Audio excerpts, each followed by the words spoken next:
বাংলাদেশের শিক্ষিত সমাজের অনেক বড় একটা অংশ কিন্তু এই গণতন্ত্রকেই চায়। এমনকি জুলাই বিপ্লবে যারা কন্ট্রিবিউশন করেছিল তারাও স্বজ্ঞানে এটা বলে যে আমরা গণতন্ত্রকে পুনঃপ্রতিষ্ঠা করার জন্যই আমরা আন্দোলন করেছি।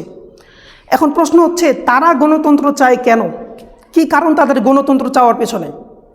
এটা বুঝতে হলে আপনাকে তিনটা শিরোনাম বুঝতে হবে, তিনটা মৌলিক বিষয় আপনাকে বুঝতে হবে।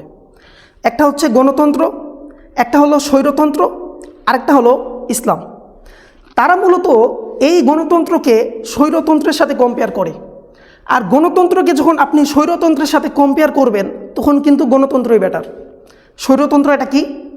এই যে আওয়ামী লীগ যখন ক্ষমতায় ছিল তখন তাদের থিওরি কী ছিল? তারা 2040 সাল পর্যন্ত ক্ষমতায় থাকবে, এর মাঝখানে আর কেউ ক্ষমতায় আসতে পারবে না।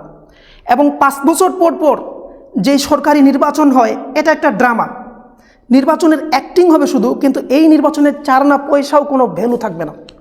যারা আওয়ামী লীগ করবে তারাই রাষ্ট্রীয় সকল সুযোগ সুবিধা ভক্ষণ করবে আর অন্যরা বাস খাক। মুক্তিযোদ্ধার নাতিপুতি তারাই সরকারি চাকরি এবং অন্যান্য কোঠার যাবতীয় সুযোগ সুবিধা লাভ করবে এবং অন্যরা গলায় সার্টিফিকেট ঝুলিয়ে হাতে হারিকেন নিয়ে চৌরাস্তায় গিয়ে বসে থাক। এবং সরকারের বিরুদ্ধে কেউ প্রতিবাদ করতে পারবে না। কেউ যদি আওয়ামী লীগের বিরুদ্ধে অবস্থান নেয় তাহলে তার অবস্থান হবে সোজা আয়না ঘরে। এবং সরকার, আওয়ামী লীগ সরকার যা ইচ্ছা, যেভাবে ইচ্ছা রাষ্ট্রকে সেভাবে পরিচালনা করবে, সেভাবেই হস্তক্ষেপ করবে। এর বিরুদ্ধে কেউ মুখ খুলতে পারবে না, কেউ প্রতিবাদও করতে পারবে না। তো রাষ্ট্র পরিচালনার তাদের যে মেকানিজমটা, এটাকেই বলা হয় স্বৈরতন্ত্র।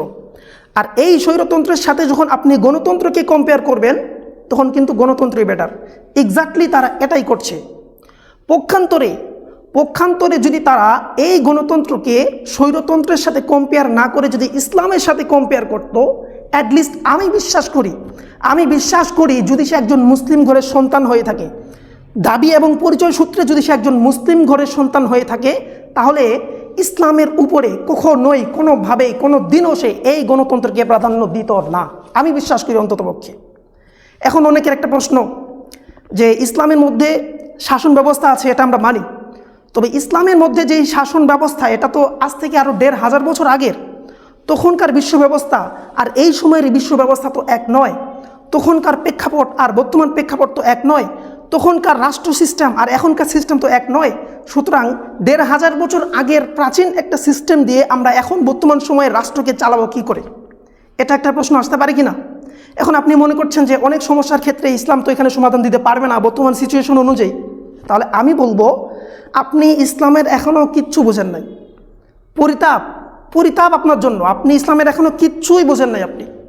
লাস্ট একটা কথা বলি, এমন কোনো সমস্যা যেই সমস্যার সম্মুখীন হতে পারেন আপনি কোনোদিনও, এটা কল্পনাও করেননি এখনও, যেই সমস্যার সম্মুখীন হওয়ার কল্পনাও আপনি এখনও করেননি, ইসলাম আপনার সেই সমস্যারও সমাধান দিয়ে বসে আছে। ইসলাম শুধুমাত্র একটি ধর্মের নাম নয়, ইসলাম একটি পূর্ণাঙ্গ জীবন ব্যবস্থা। A to Z, আপনার লাইফের A to Z সব কিছু এই ইসলাম, আল্লাহ তাআলা রব্বুল আলামিন ইসলামের মাধ্যমে আপনাকে সব কিছু সমস্যার সমাধান দিয়ে দিয়েছেন। এটাই ইসলাম। এটা শুধু ধর্মের নাম নয়, এটা একটা পূর্ণ জীবন ব্যবস্থার নাম।